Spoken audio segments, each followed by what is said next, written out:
饿死的、冻死的，都是他妈的心眼好的。有钱的、当官的，心他妈都是黑的。这句话是不是很敏感啊？它出自初中必读书目《骆驼祥子》。小时候我看不懂骆驼祥子，长大后进入社会才对祥子的痛苦感同身受。很多人说啊，吃得苦中苦，方为人上人，只要努力奋斗就会有回报。100多年前的祥子给出了否定的答案。跟大家分享小说中的几个经典片段。1920年代，祥子背井离乡来到北平，想要有所作为。其实他的要求并不高，只想拥有自己的一辆洋车。他朴素地相信一个道理啊，只要肯吃苦，就不愁过不上好日子。18岁的他呀，起早贪黑拉洋车，3年时间好不容易攒下100块钱，买了人生中的第一辆洋车。天有不测风云啊，他被官兵抓去做了壮丁，车子呢成了运军火的工具。这车子可是祥子的心头肉啊，他卸下几箱物资想减轻重量，结果呢被官兵一顿暴揍。突然炮声传来，刚刚还作威作福的官兵鸟兽散，而洋车呢被士兵丢下悬崖摔得粉碎。此时呢传来了骆驼声，可能是逃兵落下的。为了弥补损失，祥子牵走了骆驼。这骆驼祥子的名字就是这么来的。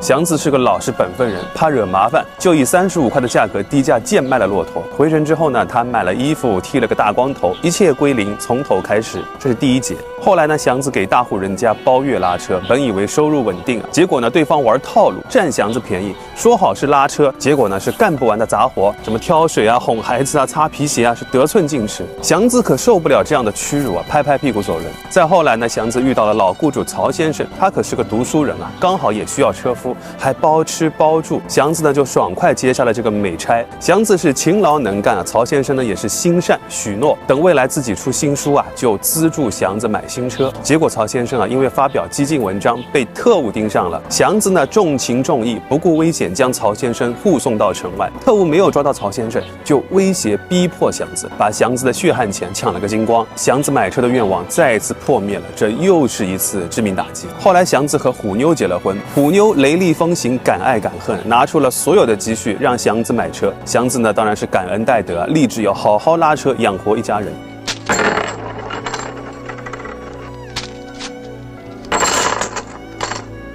拿去买辆好车。我拉车，养活得了你。哥们儿，先走一步了啊！生活有了盼头，虎妞也怀孕了，但生活的镰刀再次挥下，虎妞难产。愚昧的产婆呢是烧香拜佛，无计可施，最后只能求助西医，可是要30块钱啊！祥子四处找车夫借钱，可大家都是苦命人，没有余钱。你想个法子借给3头20的吧？这么多呀，这深更半夜的上哪儿借去啊？有钱人家也不借给咱超拉车的呀。祥子，请来了吗？钱不够，人大夫不来。哎，祥子，混妞。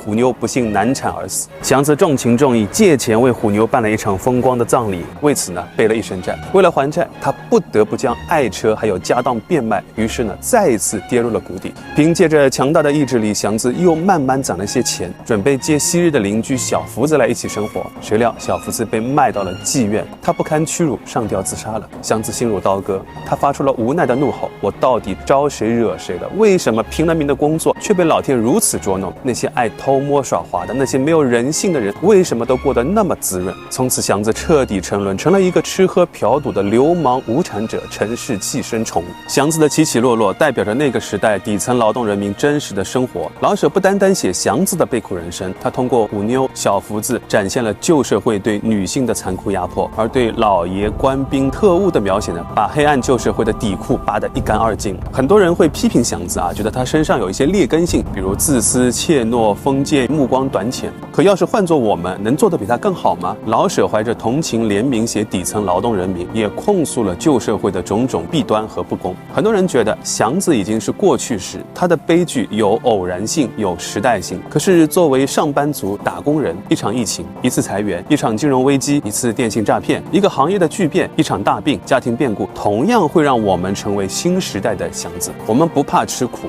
怕的是吃了苦却没有回报，抵挡不住一丝风险。值得欣慰的是，类似于抓壮丁啊、掠夺私人财产啊、敲诈勒索、被卖到妓院这些恐怖的遭遇，今天不会再有了。社会兜底保障体系呢也是日趋完善。虽然我们仍负重前行，但不至于跌入谷底。但愿我们的未来会更美好。老舍无疑是伟大的，以他命名的老舍文学奖也是对他的尊重和纪念。他与茅盾文学奖、鲁迅文学奖、曹禺戏剧文学奖并称为中国4大文学奖。有意思的是啊，由骆驼祥子改编的同名戏曲剧本获得了曹禺戏剧文学奖，算是冥冥之中的梦幻联动。想了解骆驼祥子的魅力，听我的讲解当然不够啊，所以推荐你去看他的原著，还有改编的话剧、戏曲，去真正的感受文学的魅力。